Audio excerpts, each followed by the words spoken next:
Aujourd'hui, on parle beaucoup de transition, on parle beaucoup mais notamment dans l'élevage, on parle de l'élevage de demain et tout, et c'est lié justement à titre individuel de se positionner sur ces enjeux-là.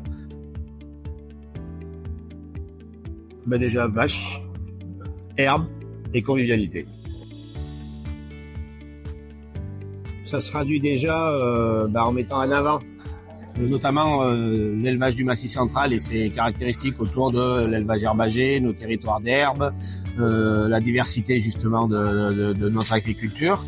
Ça se traduit aussi par un espace dédié au pastoralisme et on donne la possibilité aux acteurs du pastoralisme, comme on l'a fait sur la conférence de presse avec Richard, voilà, montrer ce que c'est que le pastoralisme. Le pastoralisme, c'est un des éléments, une des composantes justement de la durabilité des élevages.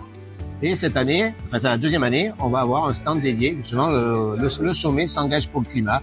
Où on va retrouver tout le travail qu'on mène avec les shifters d'Auvergne, la fresque de l'élevage durable qu'on a imaginé, conçue justement avec différents partenaires et notamment avec des partenaires scientifiques, avec l'INRA. On a fait un travail. En fait, on a repris le principe on connaît tous la fresque du climat. On a repris le principe de la fresque du climat pour en faire une fresque de l'élevage durable.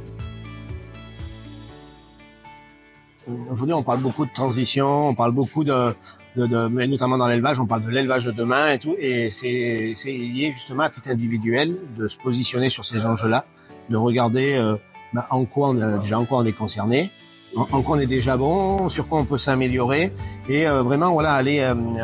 Il y a un rôle pédagogique qu'on peut avoir, et quand on est visiteur, l'idée ça sera de le faire en plus de façon très courte. C'est-à-dire qu'imaginez il y aura plusieurs formats sur cette fresque, et là pendant le sommet il y aura un format adapté, une version courte, qui aura déjà ce premier objectif de permettre à un visiteur de se situer lui dans le domaine où il est, se situer justement sur ces enjeux-là, et savoir en quoi il est bon et de continuer à l'être, et puis sur quelles sont les pistes de progrès qu'à titre individuel on peut activer, et c'est vraiment ouvrir la réflexion déjà à ce stade.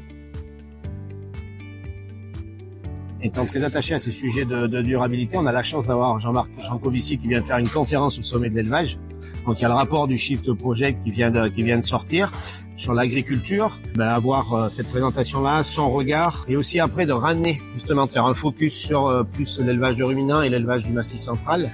C'est un moment que j'attends vraiment. D'ailleurs, j'invite énormément de visiteurs à choisir le mardi et de venir voir cette conférence. C'est pas très long et ça peut être justement très, très inspirant et très formateur pour un visiteur.